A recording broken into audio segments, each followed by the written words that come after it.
Hi everyone, welcome back to my channel. Today we're making lobster bisque. Now I know lobster is pretty expensive and I don't usually use it in my kitchen for that reason, but my grocery store was having a sale. So to start this dish, I have 3 8-ounce lobster tails that I've just rinsed under cold water. Moving over to the stove, we're going to pop these into a pot of boiling water and we're only going to cook them for 5 to 7 minutes, just until those shells turn a beautiful bright orange red and that meat is slightly opaque. You don't want to overcook your lobster meat because it becomes rubbery. After it's thoroughly cooked, we're going to pop this into a colander and run this under cold water to cool down our lobster meat. We're also going to reserve 2 cups of that cooking liquid because there's flavor in there, and we're going to utilize that for our broth. Now that our tails have cooled down, we're going to take a pair of kitchen shears and we're going to cut straight down the back of that shell, but I'm doing this over a bowl to catch any of that liquid that might still be in our shells. Just pry open your shell and pull out that meat as cleanly as possible, but we're going to reserve the shells because we're going to roast those later. So just continuing on, cutting down the back, prying that open, and pulling out that meat. We don't want anything to go to waste. Now I've found an easier way to do this is take the shell, pop it a little bit, this actually fell apart in half, and cut the bottom. This is so much easier and that lobster meat comes out much cleaner. So work smarter, not harder. Cut from the bottom and not the top and extract that meat. We can set that aside while we chop up our lobster meat into bite-sized pieces or into however big or small you'd like your lobster meat to be. This recipe makes 2 servings, so you could easily double this if you're making this just for yourself. Save that bowl for the next day because soup always tastes better the longer it sits. Now while you're chopping, if you come across any weird bits, just discard that and continue chopping. And once it's all chopped up, we're going to pop this in a bowl, cover it, and place this in the fridge until we're ready to use it. Now we also need 1 whole head of garlic. I'm leaving the skin on and just chopping this directly in half. We need 2 stalks of celery. We're just rough chopping all of this because we're just using this for flavor. This is not going to end up in the final dish.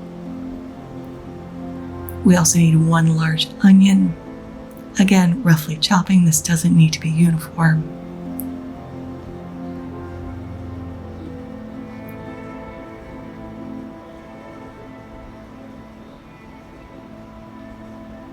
One large tomato, just chopping off that stem end and giving this a rough chop as well. We also need 1 carrot, but my brain must still be in vacation mode because I forgot to film it, so just roughly chop up 1 whole carrot as well.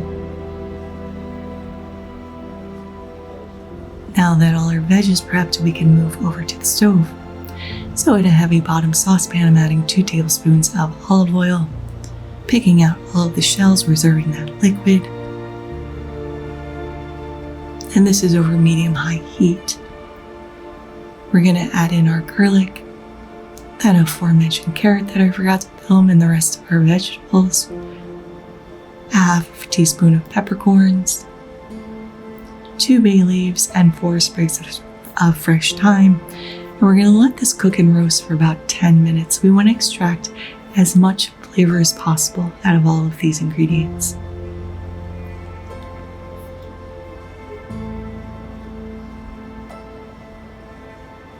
After 10 minutes, we need to add in a half a cup of dry sherry and a half cup of brandy, and we're going to cook this for about 5 to 7 minutes just to burn off that alcohol. You could substitute peach extract for brandy and equal parts apple cider vinegar and water and a half of a tablespoon of sugar for the sherry if you want to leave that alcohol free. So after 7 minutes, I just added in that reserved cooking liquid, any of the juices that came out of the shell, and 2 cups of clam juice.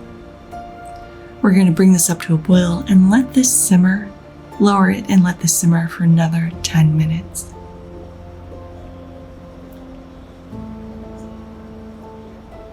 So after 10 minutes, I'm switching out pots. I'm now using a large stock pot. placing a strainer over this, and we're going to strain out all of those solids from our gorgeous golden liquid. I definitely should have used a larger strainer, but I like to live dangerously and make a huge mess. So if you'd like to be a little neater, use a larger strainer. So we're going to press on those solids to extract as much of that liquid out as possible.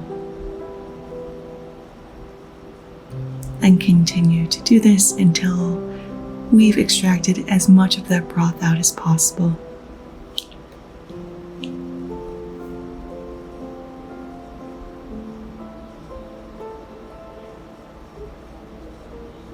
And this is a gorgeous golden orangey color because of those lobster shells.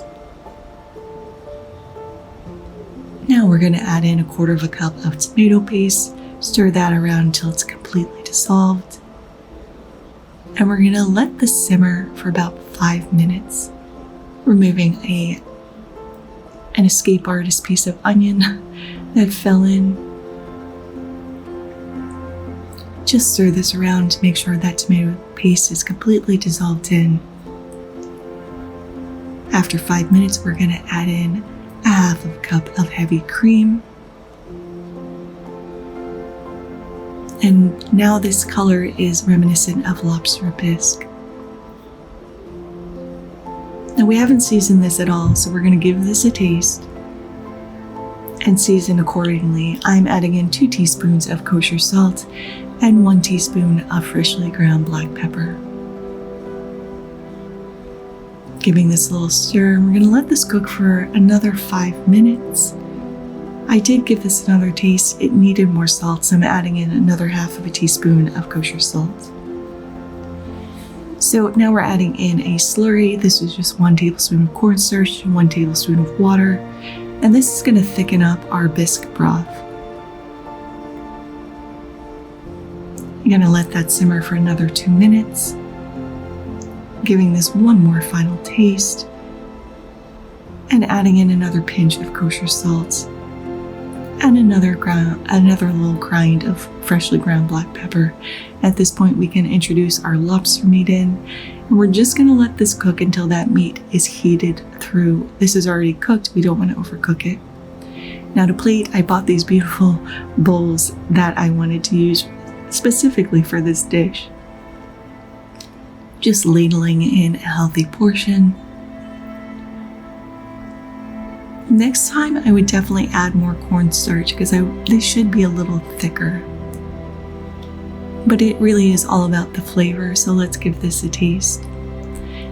There's a tanginess and a richness because of that brandy and the sherry. The lobster meat is soft and delicate and beautiful. You taste all those subtle hints of vegetables, but this is decadent and satisfying and absolutely delicious. Thank you all so much for watching. If you liked this video, give it a like. If you loved it, subscribe and hit that notification bell because I put out new videos every Thursday. Thank you again. Happy holidays. I'll see you guys in the new year. And until next time, happy cooking. You know, you do all this work and you cook and you film it and it turns out really good. I would make it a little thicker next time.